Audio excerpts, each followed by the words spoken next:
Haroldo Dutra Dias, mineiro de Jequitinhonha, é juiz de direito, humanista, escritor e palestrante internacional. Estudioso de temas importantes como filosofia, espiritualidade e literatura grega. Doutorando e mestre em neurociências pela Universidade Federal de Minas Gerais. Ele tem formação em psicologia e biomedicina. É também articulista e autor de diversas obras. Agora ele vai nos falar sobre espiritismo e cristianismo. Recebamos com muito carinho o nosso irmão de ideal cristão, Haroldo Dutra Dias.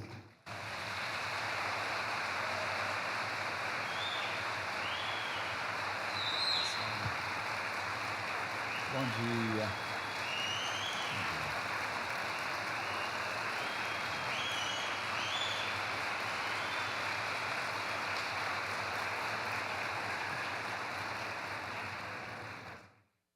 Um ótimo dia para todos.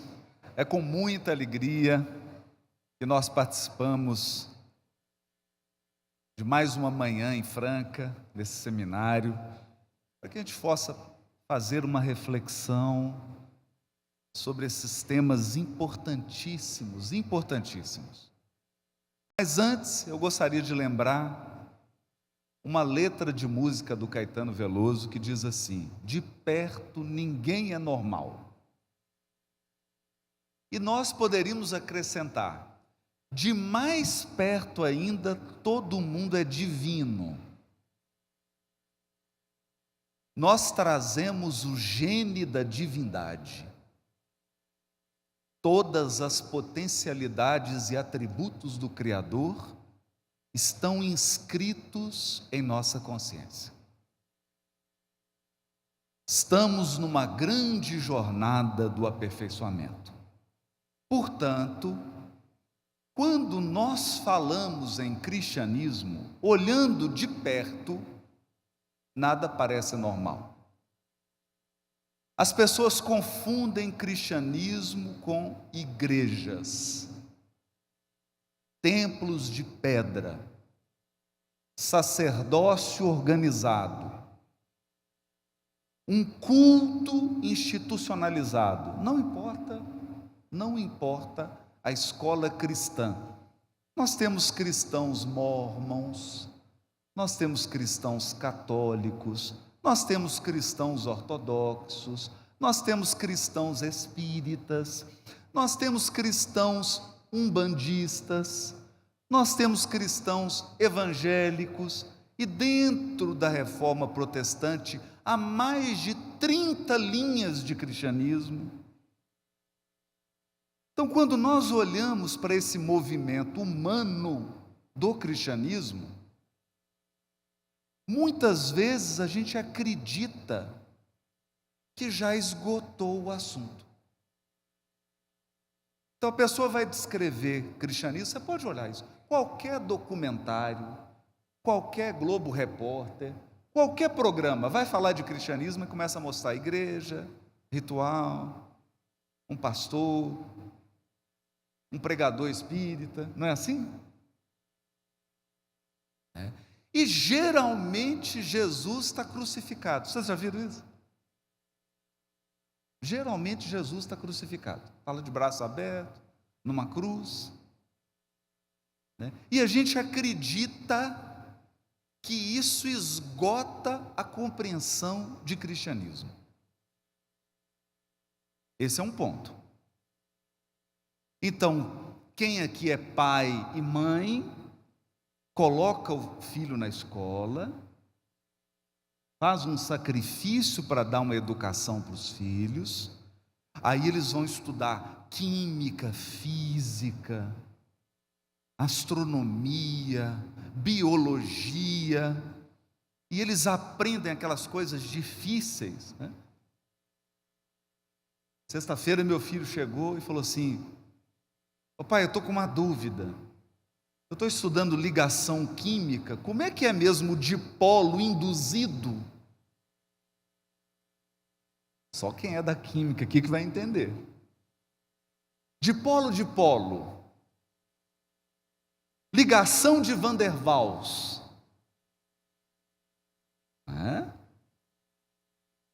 Aí está na biologia, eles estão lá estudando nucleotídeo. E aí, esse mesmo adolescente,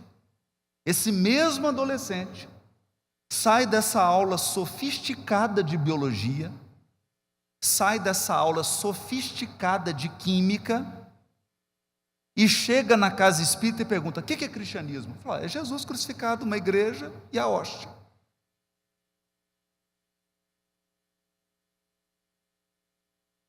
Está suficiente isso? Será que essa compreensão do cristianismo está correta? Será que é assim que nós vamos definir o cristianismo? Então, dê uma pausa nesse paradoxo. Agora eu vou falar um pouquinho sobre a compreensão que o Livro dos Espíritos trouxe para a humanidade terrena. Humanidade terrena. E eu vou começar com uma pergunta, reproduzindo uma pergunta. Uma vez um jovem me procurou e ele estava angustiado. Ele falou assim: Haroldo, há 3.000 anos atrás, a população da Terra era de, no máximo, uns 100 milhões de habitantes. Hoje, tem 8 bilhões. O que aconteceu? E a reencarnação? Onde que surgiu tanto espírito? Será que Deus criou esses espíritos nos últimos 3.000 anos? Aí eu olhei para ele e disse assim: sabe o que aconteceu? A Terra deixou de ser o centro do universo. Foi isso que aconteceu. Durante milênios a gente acreditou que Deus fez a Terra, nós seres humanos, e enfeitou o universo de estrelas e galáxias, para a gente não enxergar.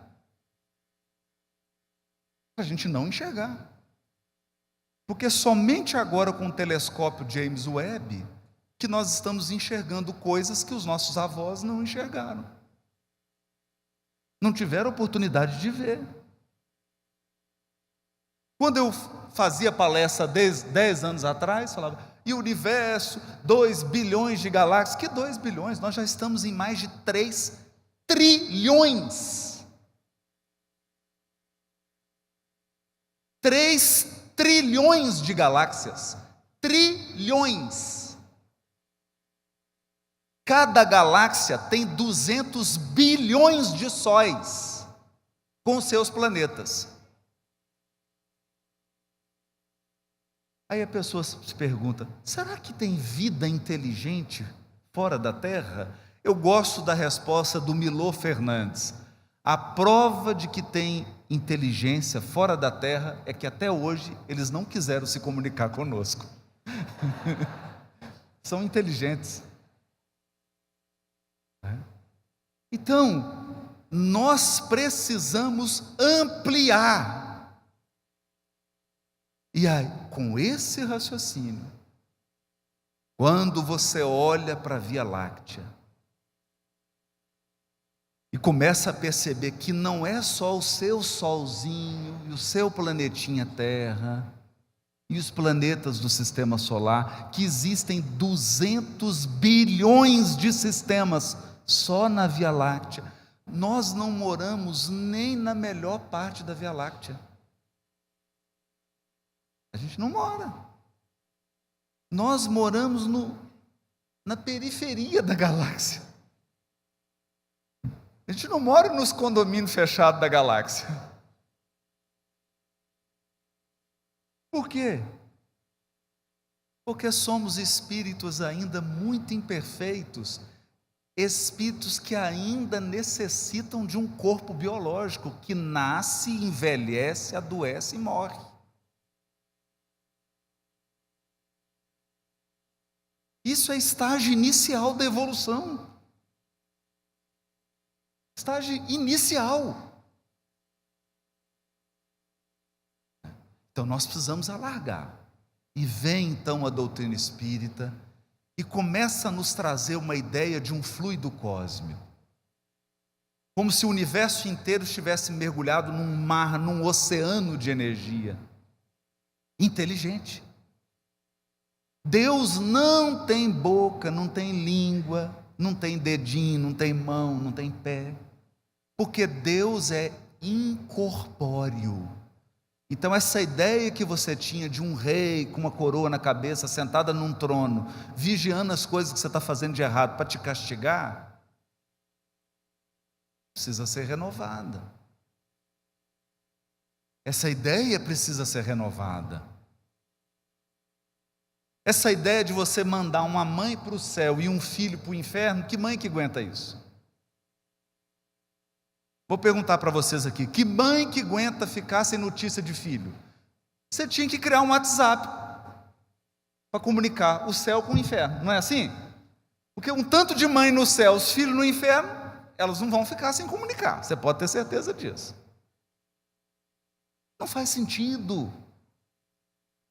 Então, quando a gente fala de aspecto religioso, nós raciocinamos ainda como crianças, criancinhas espirituais. Então é preciso amadurecer nosso pensamento religioso. Então essa ideia, você chega em alguns locais religiosos, a pessoa fala assim, não, o meu Deus, eu falei, oi? Seu Deus? Comprou por quanto? A pessoa pegou Deus, colocou na gaiola na casa dela. Então, é meu Deus. Ah, o seu Deus. É o Deus da minha igreja. O Deus da minha casa espírita. Então você está acreditando que o Criador de trilhões de galáxias agora entrou na gaiola da sua casinha. Você colocou uma coleira em Deus e agora você está levando ele para passear. Ele está te obedecendo. É essa a visão religiosa? É isso que nós temos para oferecer? É por isso que tem tão poucos jovens religiosos no mundo.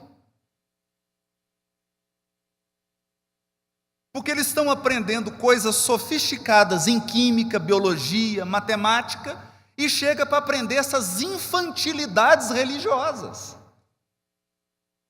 Infantilidades. E o pior, no movimento espírita. Então nós precisamos urgentemente resgatar a essência do pensamento de Kardec. Deus é cósmico. Deus não é Deus da terra. Então, não confunda movimento humano com movimento divino. Movimento humano é o que nós estamos fazendo agora. Nós estamos cadeira de plástico. Estamos aqui sentados em Franca. Isso é movimento humano, porque Deus não usa cadeira de plástico.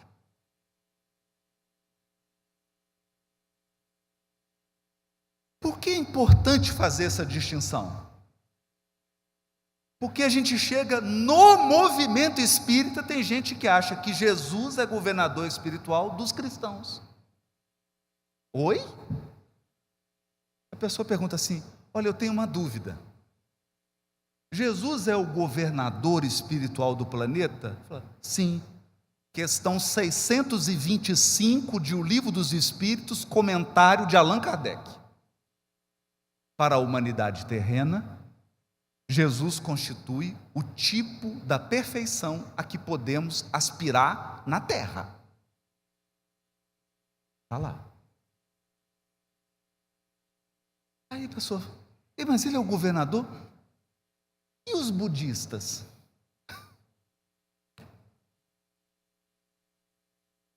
Então, realmente, você está acreditando que Jesus está querendo pegar os 8 bilhões de encarnados e levar tudo para a igreja cristã. Qual? Qual que ele vai escolher? A sua, né? Não, Jesus vai trazer para a minha casa espírita, porque ela é a melhor do mundo. É isso? Então você realmente acha que Jesus está interessado em converter espíritos imortais para um movimento religioso humano? É isso? Então, alguns chegam a acreditar que Jesus encarnou para fundar o cristianismo. Fundar o cristianismo. Você jura?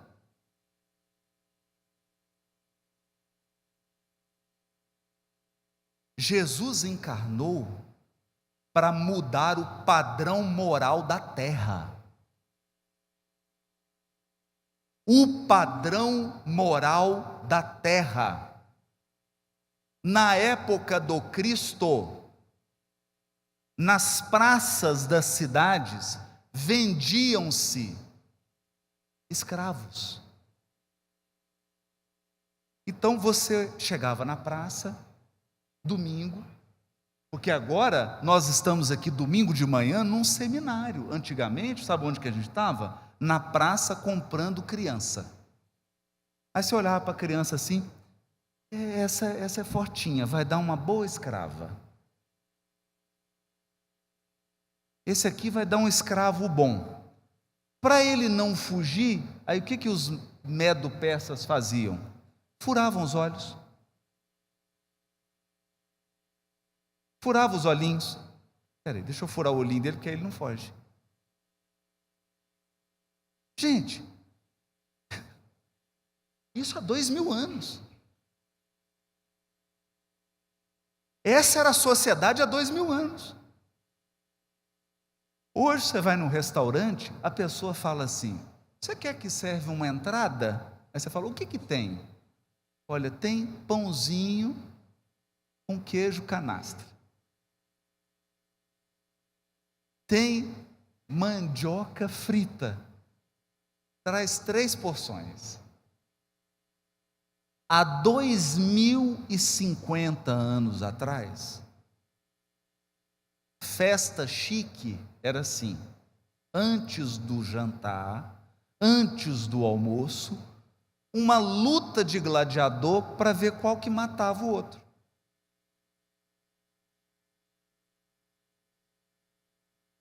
Aí vamos ver uma lutinha? Morreu. Gente, tira esses corpos aqui, vamos limpar o sangue para a gente poder almoçar. Isso em Roma, 2050 anos atrás.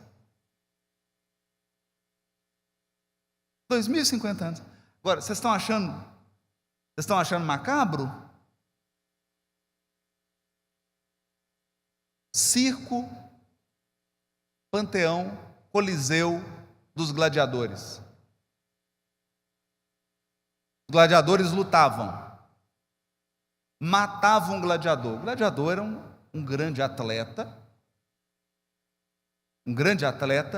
Então o que as pessoas faziam? Depois da luta, o pessoal ia para a arena tomar um pouquinho do sangue do gladiador, porque era afrodisíaco.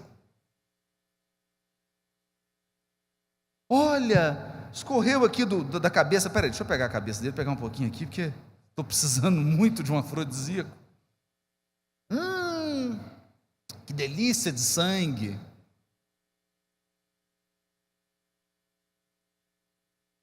Essa é a humanidade que você estava 2000 anos atrás. Esse era você, era eu, há 2000 anos atrás.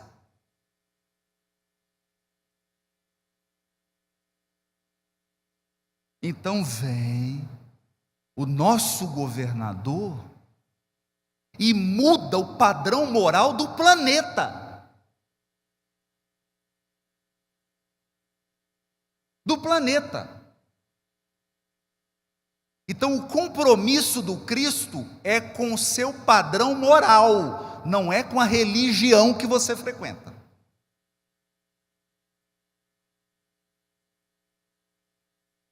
Não é com a religião.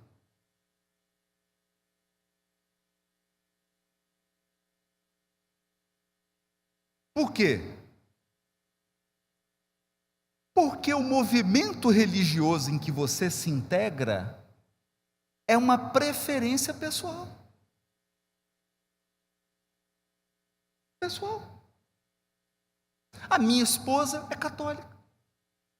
Ela fala, eu me sinto bem na igreja católica. Ela é devota de Nossa Senhora da Medalha de Uberaba. Eu me sinto bem no movimento espírita. Mas veja, o padrão moral instaurado pelo Cristo não é da terra, não é de Franca. O padrão moral que o Cristo trouxe é cósmico. Então, toda vez que alguém chega até mim e pergunta qual a relação de espiritismo e cristianismo, eu pergunto, qual a falta de relação? Onde você acha que existe diferença? Só para eu entender. É porque no espiritismo a gente não tem nenhum crucifixo.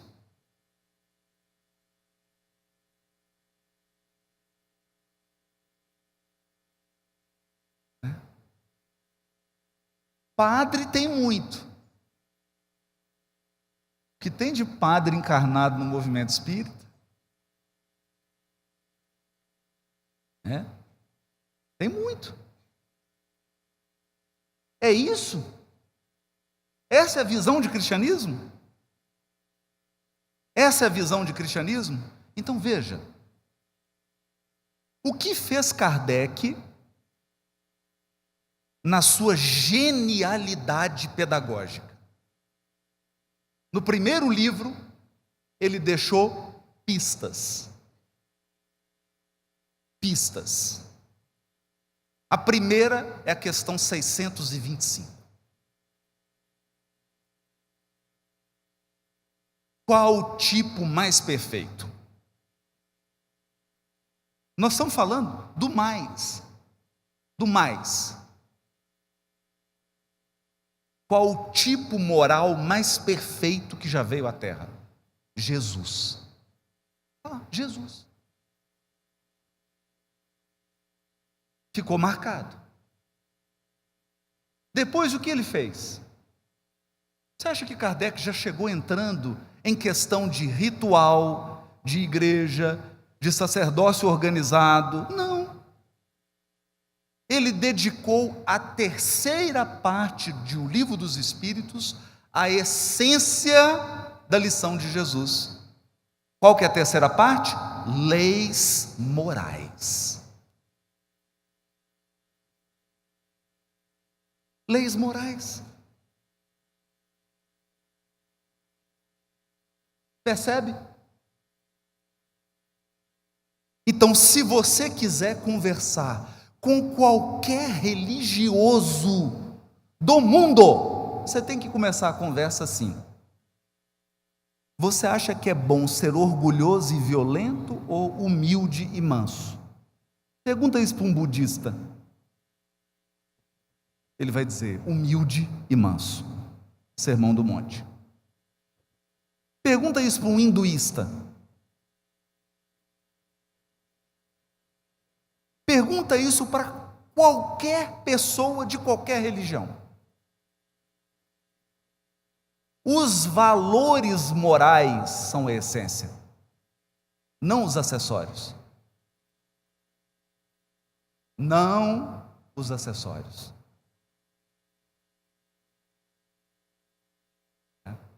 Mas nós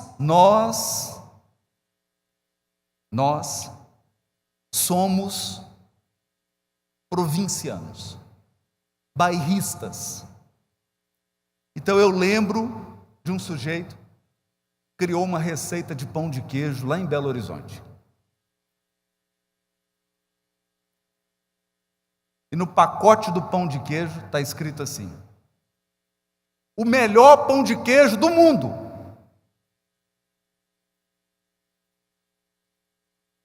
Aí deu problema. Os homens falaram: mas isso é muito presunçoso. Melhor pão de queijo do mundo? Aí ele pensou: vou alterar. Colocou embaixo assim: o melhor pão de queijo do mundo e um dos melhores de Belo Horizonte.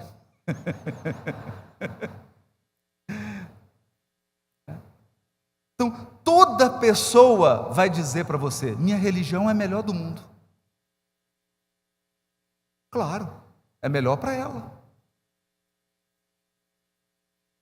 É melhor para ela. É melhor para a experiência dela. É melhor, talvez, para aquele momento evolutivo dela. E que importa? Qual a finalidade de um movimento humano religioso? Despertar em nós a vontade firme de transformar nosso padrão moral. É só isso. É só isso. Então, se você está engajado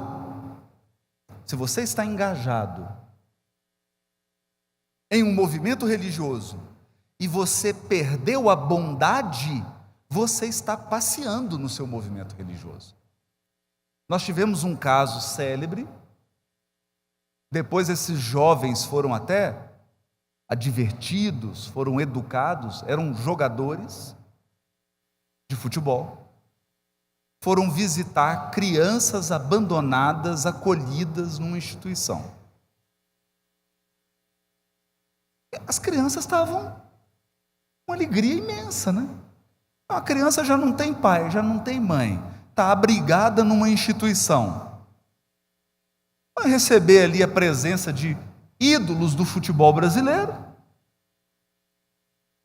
Quando abriu o ônibus, que eles chegaram, olharam e falaram: mas essa instituição é espírita? Nós não vamos entrar.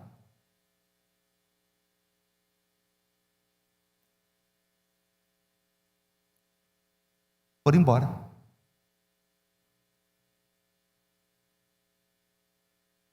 Pergunta: a tua religião está te transformando nesse tipo de ser humano? É isso? Então, você está aqui no movimento espírita para se tornar esse tipo de ser humano? É isso? Então, quando uma pessoa escolhe um movimento religioso, um movimento de religiosidade, ela escolhe para se transformar num ser humano pior? Mais violento, mais preconceituoso, mais agressivo? É isso?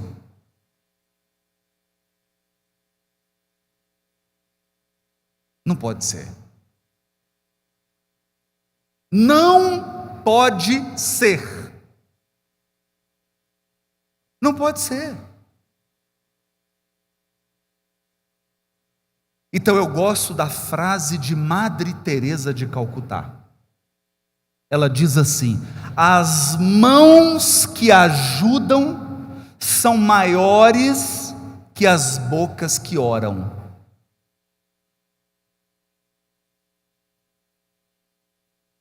Olha isso. As mãos que ajudam são maiores.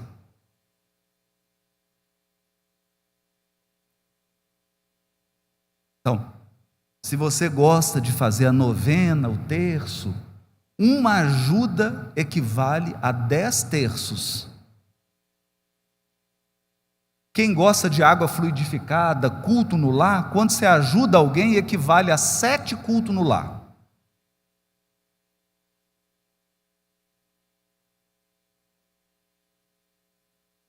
Fazer a caridade é como tomar 25 passes.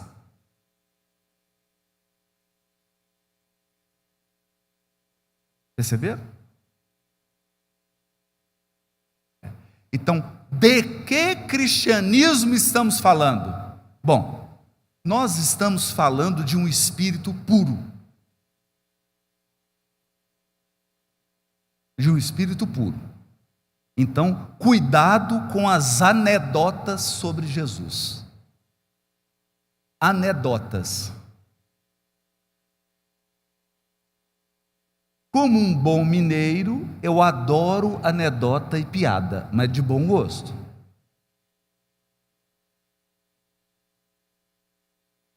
De bom gosto. Infelizmente, todas as piadinhas sobre Jesus são de muito mau gosto. Porque geralmente quem está fazendo a piada acha que Jesus é igual a ele.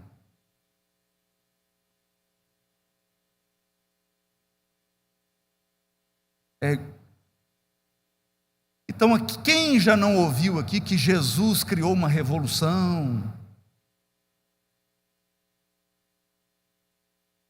Ora, se Jesus criou uma revolução, por que ele ficou em silêncio diante de Pilatos e Herodes? Por quê?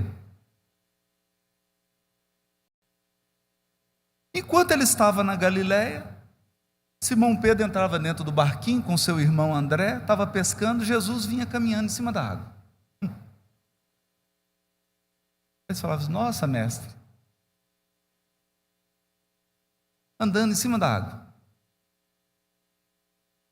Chegava para Jesus um leproso, faltando um pedaço da orelha, um pedaço do nariz, faltando alguns dedos, partes do corpo já descolando do corpo. Jesus colocava as mãos, a pessoa ficava em perfeito estado. Cegos de nascença, ele impunha a mão, a pessoa voltava a enxergar.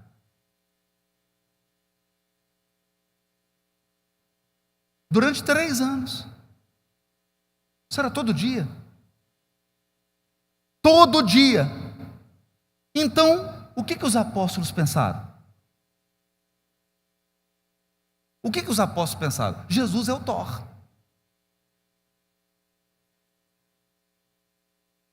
É o Thor. A hora que o negócio apertar aqui, ele vai pegar o martelo, vai esmagar todo mundo. Tem uma cena que é curiosíssima. Capítulo 8 do Evangelho de Lucas. Jesus diz assim: preciso ir a Jerusalém. Tá bom, mestre. Vamos pegar o melhor caminho. Qual que é o melhor caminho? O melhor caminho, vamos seguir margeando o Jordão, ora. Sombra e água fresca. Tá bom, não tá? Tá ótimo. Jesus falou: não, mas eu preciso passar pela Samaria. Mestre do céu, não faz isso não. É o caminho mais longo, não tem água. Nós vamos ter que subir montanha. E outra coisa, nós somos inimigos do samaritano.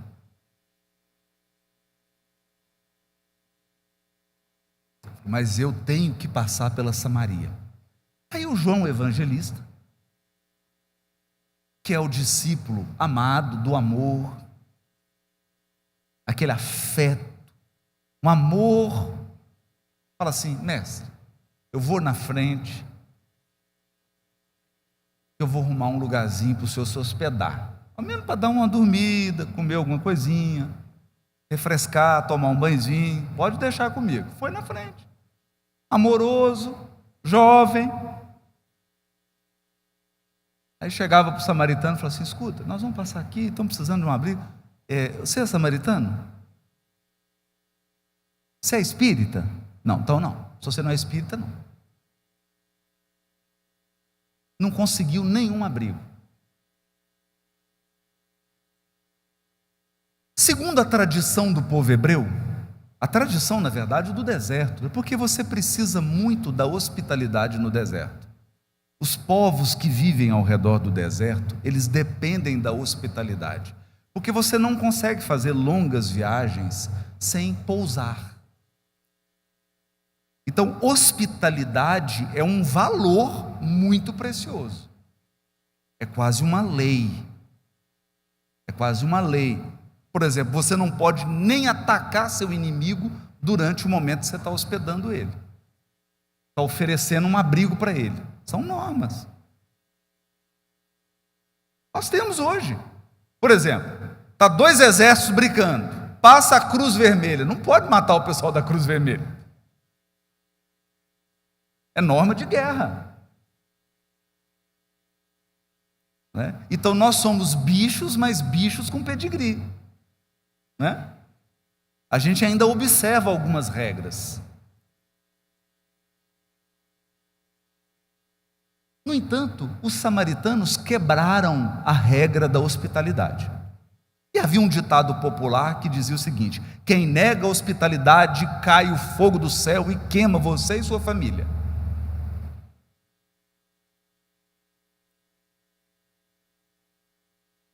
João Evangelista volta e fala assim: Senhor, diz para Jesus, esse é o apóstolo amoroso, hein?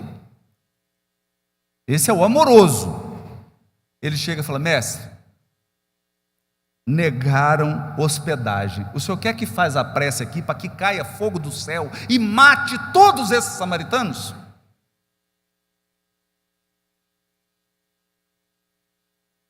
Perceberam? Mata todo mundo. Ou então faz assim, mestre, constrói uma muralha de 3 metros envolvendo toda Samaria e depois enche de água. O João estava possesso. O que Jesus responde para ele? O Filho do Homem veio salvar, não destruir.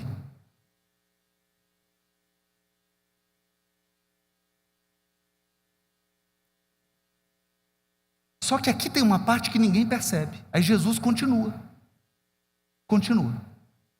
caminhando, sem dormir, sem comer, sem tomar banho, sem tomar água. São 150 quilômetros a pé no sol. Quando ele chega, suado, com sede, com fome, cansado, ele encontra um religioso. Graças a Deus. Porque as pessoas religiosas são bondosas demais. As pessoas que estudam o livro dos Espíritos, elas são tão bondosas. Não é? Todo mundo que estuda o livro dos Espíritos, gente, a pessoa chega a exalar um perfume da irmã Sheila, não é assim? De tão bondosa que ela é. Então chegou um doutor da lei. Ao invés dele perguntar: só quer tomar uma água? Só quer comer um pedacinho de pão? Não, ele veio fazer pegadinha com Jesus.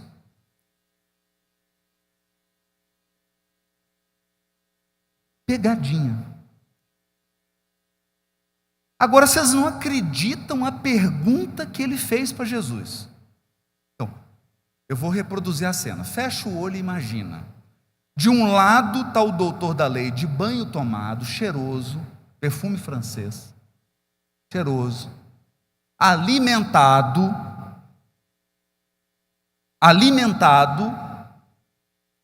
diante dele está Jesus suado, cansado, sem dormir, com fome, com sede. Sabe qual que é a pergunta que ele faz para Jesus?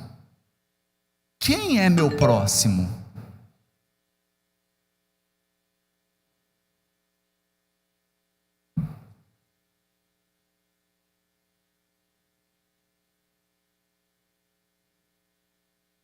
Dá vontade ou não dá vontade de descer fogo do céu? Quem é meu próximo? O que aconteceu com o coração desse religioso? Expliquem para mim, por favor, gente. O que aconteceu com o coração desse indivíduo? O que aconteceu com o coração dessa pessoa que fala em Deus o dia inteiro? Que lê Bíblia o dia inteiro? Que participa de 5 reuniões do NEP por dia? O que aconteceu com o coração desse indivíduo? Ele não consegue oferecer um copo de água. Ele está diante de uma pessoa que está com fome, com sede, suado, cansado. E ele pergunta: quem é meu próximo?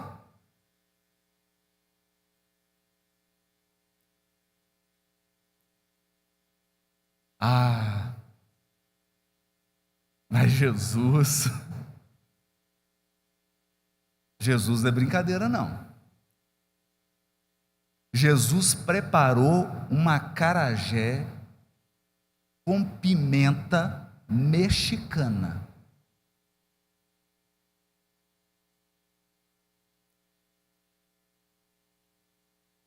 Mexicana.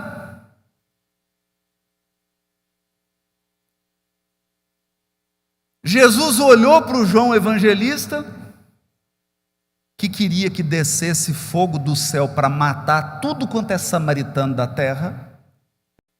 Olhou para o doutor da lei, que estava perguntando quem que é o próximo dele. Coitadinho, ele não sabe. Ele não sabe mais distinguir o que é uma pessoa que precisa de um copo d'água.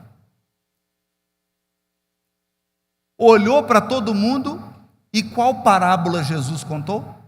Qual parábola Jesus contou? A parábola do bom samaritano.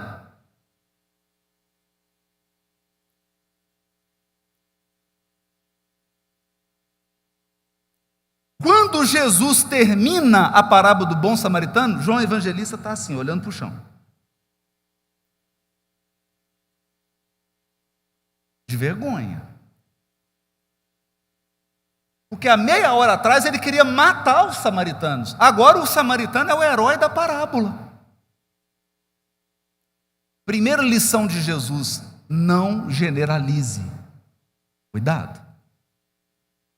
Cuidado com as suas generalizações. Cuidado. A pessoa chega aqui e fala: nossa, essa aqui é a cidade do basquete. Todo mundo aqui joga basquete? Menos, meu amigo. Menos. Você tem campeões de basquete aqui, mas vovó que mora aqui, nasceu em Franca, não joga basquete. Vovó tem 1,55 m. Cuidado. Cuidado com a generalização. Então Jesus quis mostrar que existem bons seres humanos em todos os lugares e em todas as religiões. Mas ele tinha que dar uma lição para o doutor da lei, para aquele que fica estudando livros do Espírito todo dia. Vocês conhecem alguém assim? A pessoa fala de espiritismo o dia inteiro. Só fala de espiritismo. É o dia inteiro. Então você fala: oi fulano, bom dia. Bom dia. A questão 13 do livro dos Espíritos trata dos atributos da divindade. Tá bom, mas tem café? Não coei o café ainda.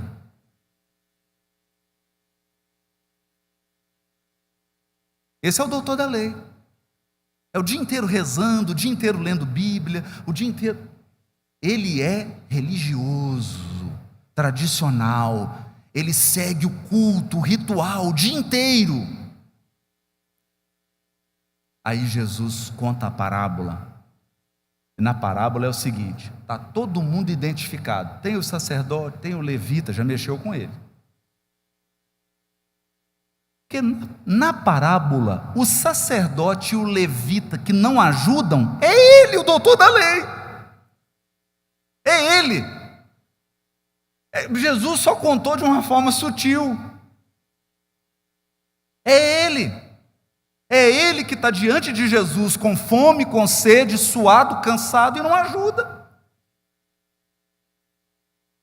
É ele. Só que aí Jesus inverte. Porque o samaritano é quem vai ajudar. Para o doutor da lei, o samaritano é alguém desqualificado. Só que aí Jesus muda o ângulo. Sabe por que Jesus muda o ângulo? É muito fácil você falar de caridade quando você está de banho tomado, quando você tomou café, você está com barriguinha cheia, você dormiu, você tem uma casa, você tem cama, você tem colchão. E aí você fala assim: agora eu vou praticar a caridade. Sabe qual que é a lição difícil da caridade? É quando você precisa da caridade.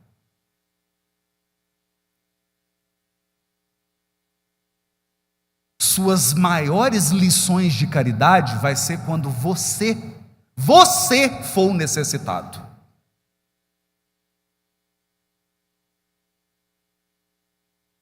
E aí Jesus contou o exemplo do homem que foi atacado, bateram no rosto dele, não dava para identificar, tiraram a roupa dele. Jesus desvestiu o necessitado.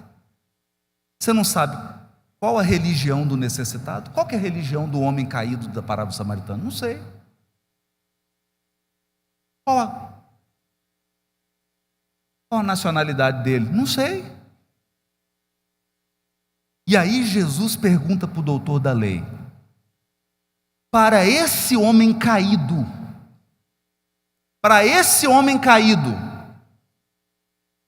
quem foi o próximo dele? Quem foi o próximo? Quando você estiver necessitando de ajuda, você vai entender o que é caridade e o que é um próximo. Então eu vou citar um caso para vocês, para a gente ir para o intervalo e aí eu volto. Eu sou muito corajoso, como todo homem tem um limiar de dor muito alto, não é? Homem é muito valente. Muito valente. Por exemplo, o parto e uma gripe é igual. As mulheres não entendem, mas o homem gripado, ele sente dores do parto. Por isso que ele fica tão dengoso, né?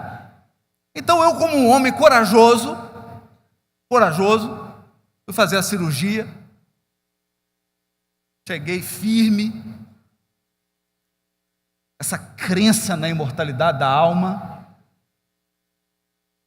convicto.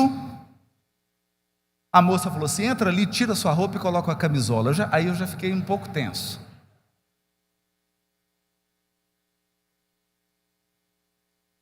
Saí peladinho com a camisola aberta atrás. Ela falou: deita aí. Uma sala fria.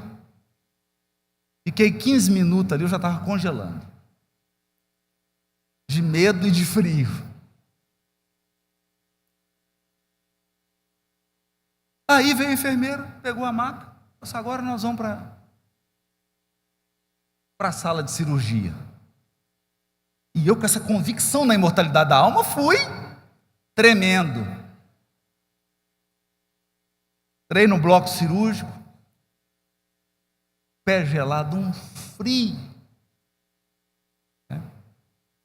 Aí chegou uma médica, eu acho que era anestesista, eu já não lembro o rosto dela. A única coisa que eu lembro é que era uma médica, mais nada. E ela chegou, já foi colocando um negócio e tal. Ela olhou para mim e falou assim: está com medo?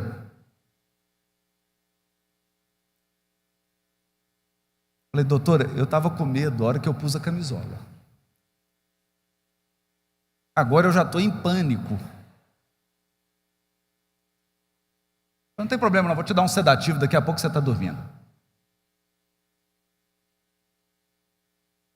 E saiu. Acho que foi fazer a dosagem. Já falou assim: deixa eu aumentar, porque esse é um molão, é mole. Esse é covarde. Aí chegou uma senhorinha.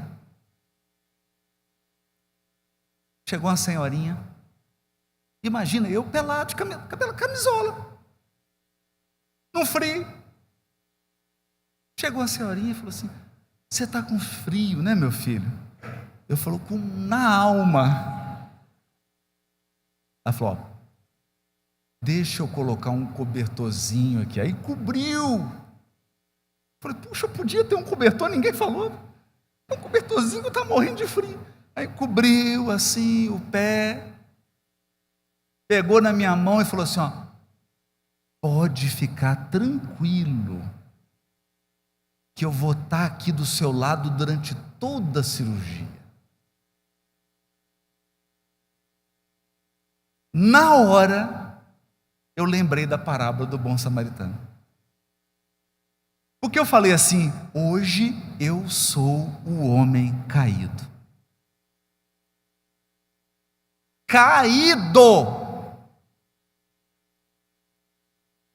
Porque na hora que a doutora veio, eu acho que ela triplicou a dose. A hora que ela colocou assim, começou a aplicar, eu já comecei a ver 5 médicas e 5 senhoras. Apaguei. Eu falei: sou o homem caído que ia de Jerusalém para Jericó. Estou nas mãos de outro ser humano. Se começar a ver parente que já foi, é porque a cirurgia não deu certo. Ou deu, né? Ou deu muito certo, né? Se eu voltar, é porque foi bom. Gente, quando eu acordei, não é que a senhorinha estava do meu lado. E ela falou assim: eu não falei que eu ia ficar do seu lado?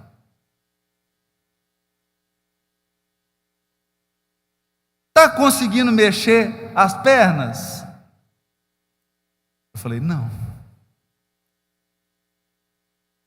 É normal. Daqui a pouquinho você volta os movimentos. Dá para você dar essa notícia para minha esposa? Daqui a pouco volta. Ela estava lá, e o cobertorzinho nos meus pés. Perceberam, gente? Perceberam?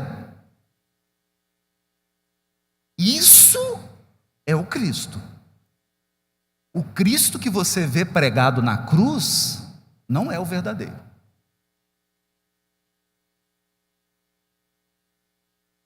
O Cristo verdadeiro está andando por aí,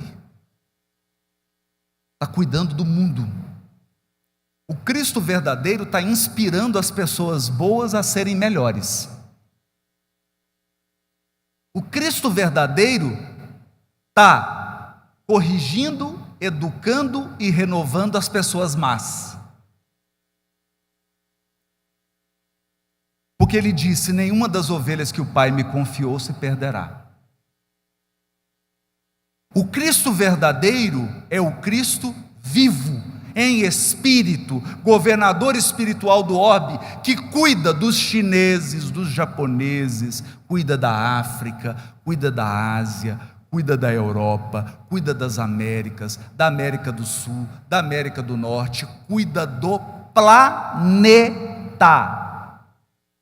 Cuida dos cachorros, dos gatos, dos animais, da natureza, porque ele governa o planeta. Minhas amigas, meus amigos, nós comentávamos sobre as falsas interpretações sobre o papel de Jesus na transformação moral do mundo. Muitas parábolas de Jesus se referem a uma terra redimida, a uma terra prometida. A terra prometida bíblica, ao contrário do que muitos pensam, não é um espaço geográfico. A terra prometida é a redenção do planeta. Significa sairmos do mundo de expiação e provas para ultrapassarmos o mundo de regeneração e transformarmos a terra num mundo ditoso, morada de espíritos que tenham o senso moral desenvolvido,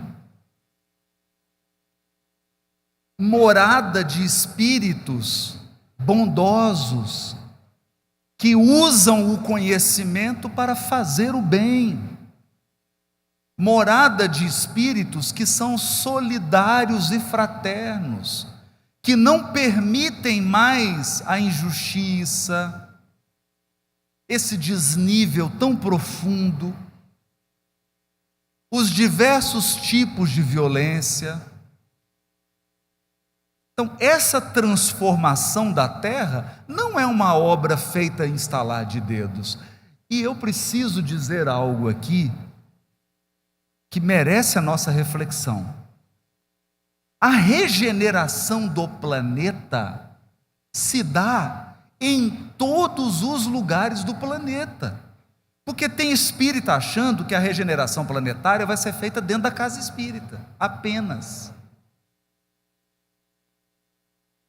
Não. A regeneração do planeta se faz nas ruas, nas escolas, nos hospitais, em todos os setores da atividade humana. Então, essa divisão que nós fazemos, eu sou espírita quando estou no evento espírita e sou profissional quando eu estou fora, isso é uma divisão artificial. Artificial. Isso não existe. Porque as pessoas não te separam. Você é um. Você é um. Então lá em casa eu ouço direto: você não é o palestrante espírita? E eu falo assim: e você é a esposa dele? Você não é o palestrante espírita? E você é o filho do palestrante espírita. Você tem responsabilidade também. Claro. É claro. Então, não faz sentido essa separação. Eu vou agora na casa espírita praticar a caridade. Não, você tem que praticar a caridade primeiramente é dentro da sua casa. É o primeiro lugar. Segundo lugar que você tem que praticar a caridade é no seu ambiente de trabalho, na sua profissão. Então, esse é o Cristo vivo, esse é o Cristo Consolador. Esse é o Cristo Consolador. Agora, veja, a doutrina espírita nos traz uma visão da moral do Cristo que muitos pensadores tiveram. Mahatma Gandhi era hindu. Essa era a religião dele. E ele disse assim: se todos os livros da terra se perderem e sobrar apenas o Sermão da Montanha, nada se perdeu. Todos os livros religiosos. Por quê? Por que Mahatma Gandhi disse isso? Porque ele compreendeu que Jesus não é só para os cristãos. Nós não entendemos isso ainda. Ele já tinha entendido isso. Que o Sermão da Montanha é um código moral para a humanidade. Ele reconheceu isso. Há uma cena belíssima na vida do Gandhi, e é importante repeti-la aqui, no momento truculento da colonização inglesa na Índia. Mahatma Gandhi andava na rua, um soldado britânico atravessou a rua e foi na direção dele e deu um soco no rosto do Gandhi. Você imagina um soldado forte e o Gandhi, aquele tanto de jejum, magrinho, de tanto fazer jejum, caiu no chão. Covardia. Isso é covardia. Mahatma Gandhi levantou, ele deu outro soco. O Gandhi caiu de novo. Quando o Gandhi se levantou pela segunda vez, ele perguntou: quem te ensinou a ser covarde? O Gandhi olhou para ele e falou: esse homem que está nesse crucifixo que você tem aí no pescoço.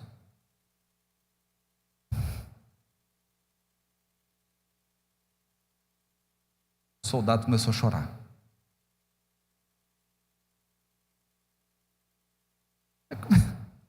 Como que você carrega Jesus no pescoço e fica dando soco nos outros?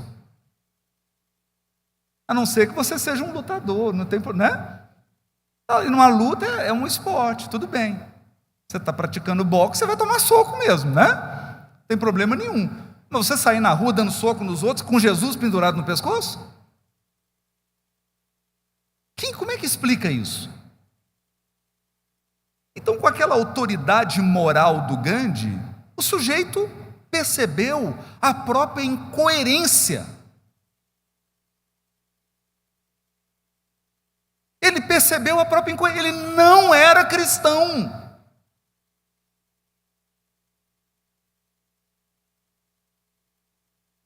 Cristão era o Gandhi, que era hindu. Te confundiu?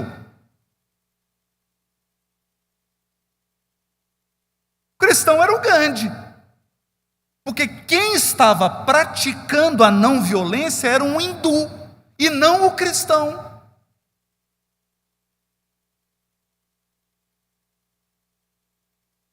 Então, gente, seguir a Jesus não é ficar mandando e-mail bonito para os outros assim: Jesus nos ampare. Quando e-mail começa assim, eu já arrepio. Quando a pessoa começa, Jesus nos ampare, eu já vi que ela vai me destruir. Porque é um Jesus da boca para fora. Não é um Jesus no coração. É um Jesus de etiqueta. Não é o Jesus real que transforma almas.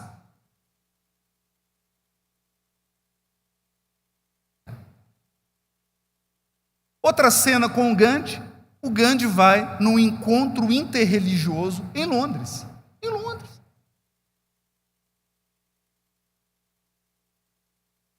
Em Londres.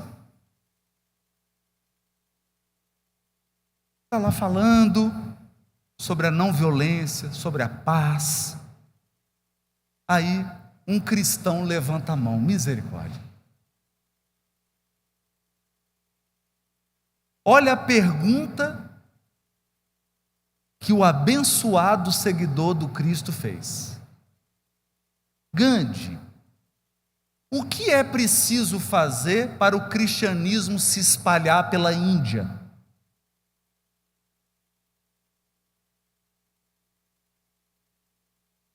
Proselitista. É proselitista. Não é? Então, é o pensamento mágico. Como é que é o pensamento mágico? Está aqui a pessoa praticando atrocidades. Aí ela chega e fala assim: meu amigo, agora você entrou na casa espírita. Todos os seus erros foram perdoados e agora você é uma nova pessoa.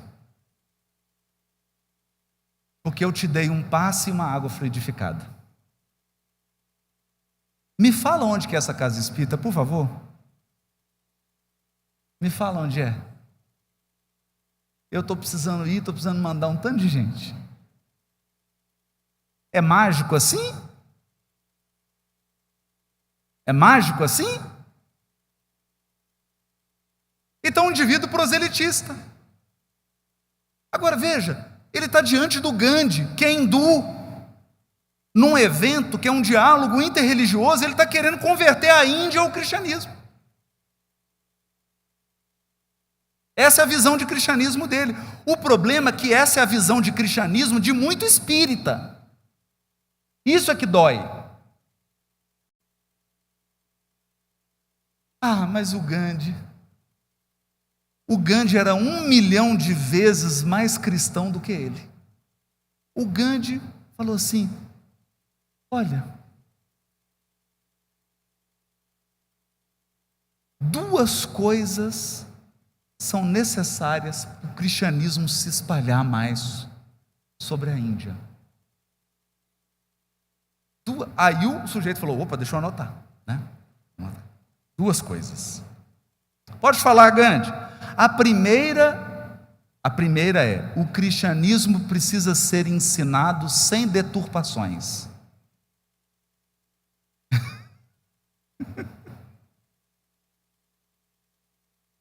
Aí o sujeito já deu a primeira engasgada. Sem deturpações. Então, ensina o verdadeiro em cristianismo. Ensina o verdadeiro Jesus. Não vem com fake, não. Não vem com falso Jesus, não. Jesus falsificado.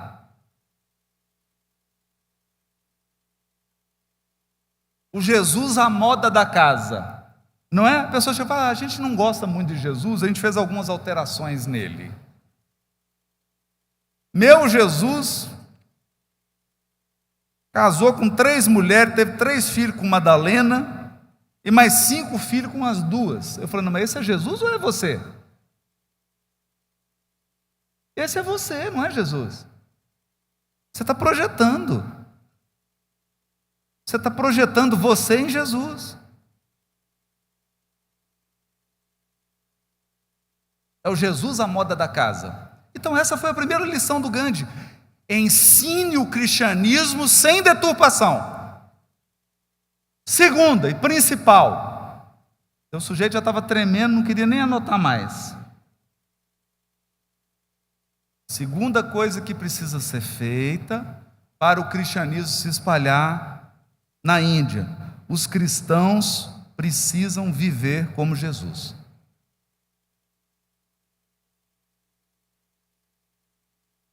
Aí o rapaz falou: é melhor deixar a Índia em paz. Perceberam? Porque pregar Jesus é fácil. Exemplificar Jesus é o que separa os bodes das ovelhas.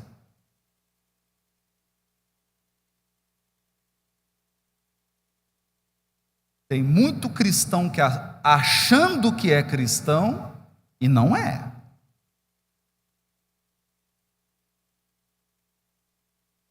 Que ele coloca adesivo de Jesus no carro, ele fala de Jesus o tempo inteiro.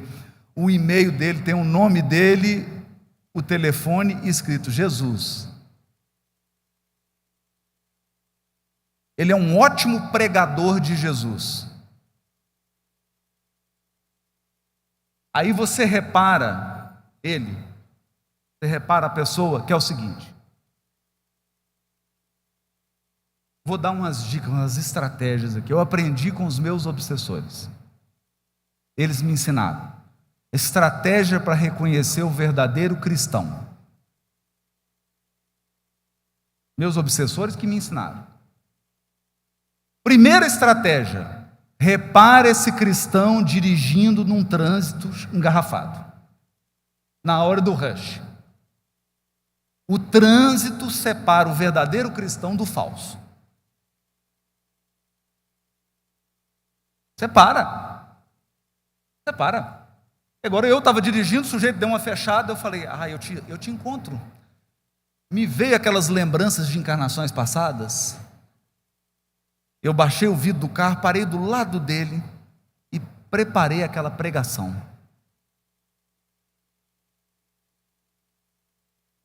O João Gabriel, que hoje está com 17, estava com 9. Ele olhou e falou assim: pai, você vai xingar ele? Eu falei: estou prestes. Ele falou: e se for uma das pessoas que escuta suas palestras?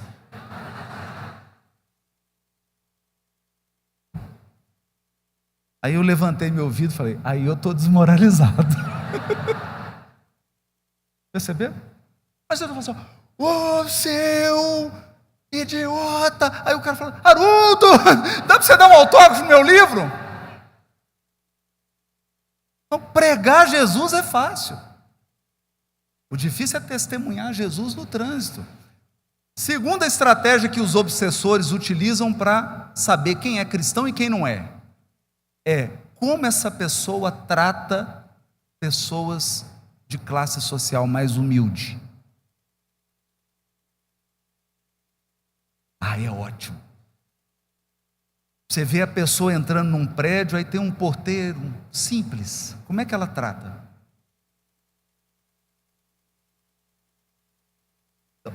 Aquele que manda e-mail assim: Jesus ampare os nossos corações. Meu confrade amado, irmão em Cristo Jesus. Aí ele entra no prédio e fala assim: e aí, senhor José, cadê minha correspondência? Aí falou: bom dia. Não responde. Esse é cristão? Isso é cristão?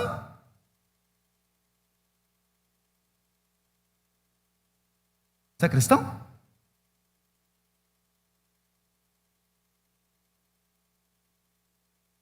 Terceira dica dos obsessores para distinguir o verdadeiro do falso cristão: passa um dia com ele dentro de casa, mas não é um dia qualquer não, é um dia que está todo mundo em casa, feriado, domingo. Com que cara essa pessoa acorda? Qual que é a cara dela no café da manhã? Como que ela trata os parentes? Cunhados, cunhadas, agregados. Aí você vai saber se essa pessoa é cristã ou não. Perceberam? Então, o Espiritismo virou a chave. Virou a chave.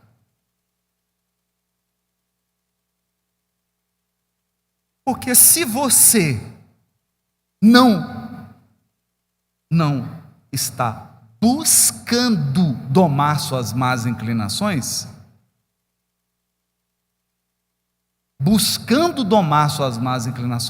não é se você é um espírito puro. Porque puro eu sei que você não é. Você não é.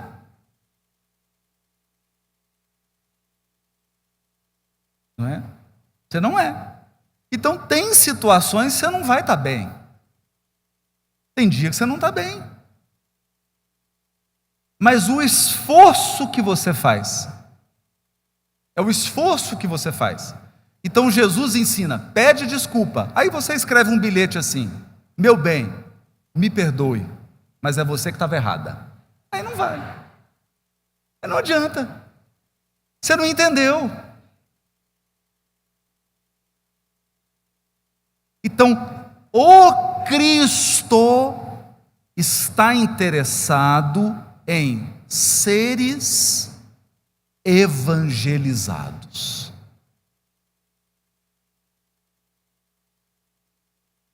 Seres evangelizados.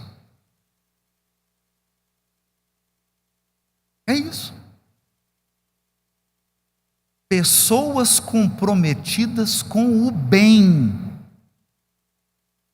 Pessoas comprometidas com o ser humano. não com o sábado.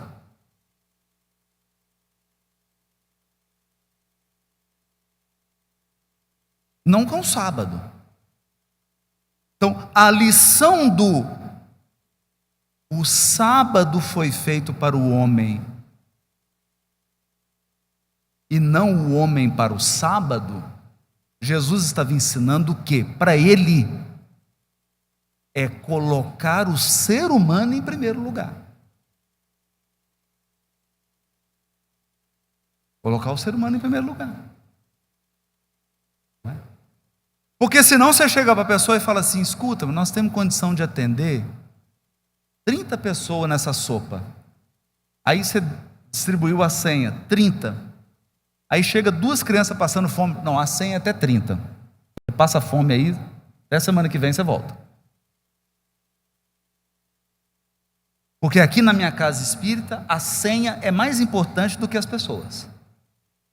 O importante é a senha. É a regra. O ser humano vem depois. Perceberam? Então tem um caso do Chico que é emblemático. Uma senhora muito perturbada, e você tem que estar muito perturbado para fazer isso. Chegou, olhou para o Chico e falou assim: Chico Xavier, seu sem vergonha, e deu logo um tapa na cara do Chico. Você entra nessa sala de passe agora e me dá um passe. Porque já tem 1 hora e meia que eu estou te procurando. E o Chico desabou. Poxa, mas como é que eu vou dar um passe desse mulher? Não tem condição de dar um passe. E apareceu o Emmanuel para ele. Ele olhou para o Emmanuel e falou assim: Emmanuel, você viu o que aconteceu? Eu não tenho a mínima condição de dar passe nessa senhora. Você não acha que eu tenho razão? O Emmanuel falou: você tem razão, Chico. Você tem razão. Mas ela tem a necessidade.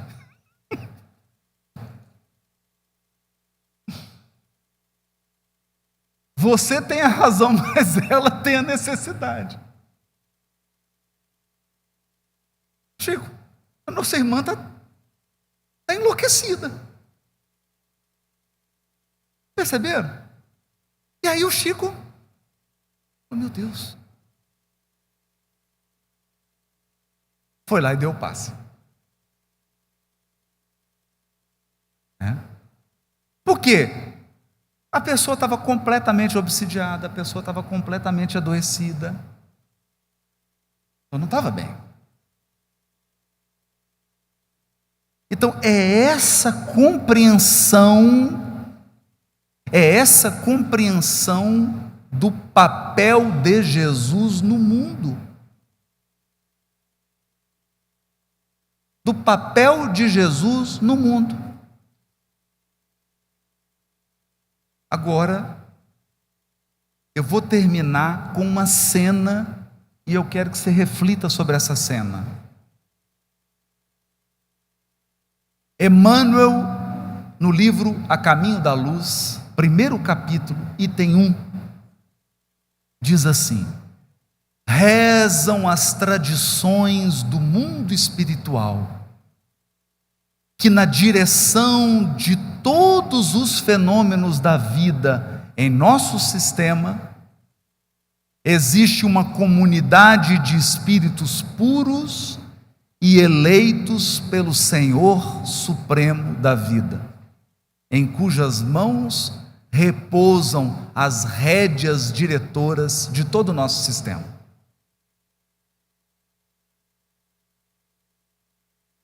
Comunidade da qual Jesus é um dos seus membros divinos.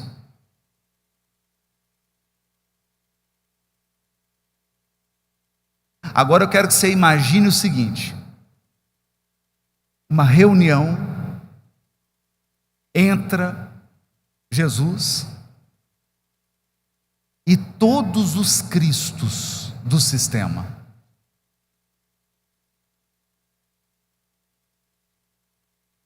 E você foi convidado para participar 30 segundos dessa reunião.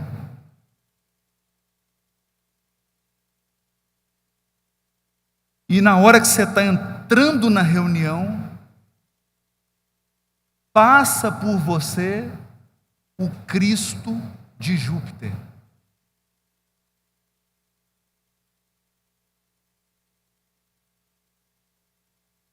E ele pergunta assim: você que é o convidado, a convidada da terra, você tem 10 segundos para fazer uma pergunta antes de voltar. Aí você pergunta para o Cristo de Júpiter: você é cristão?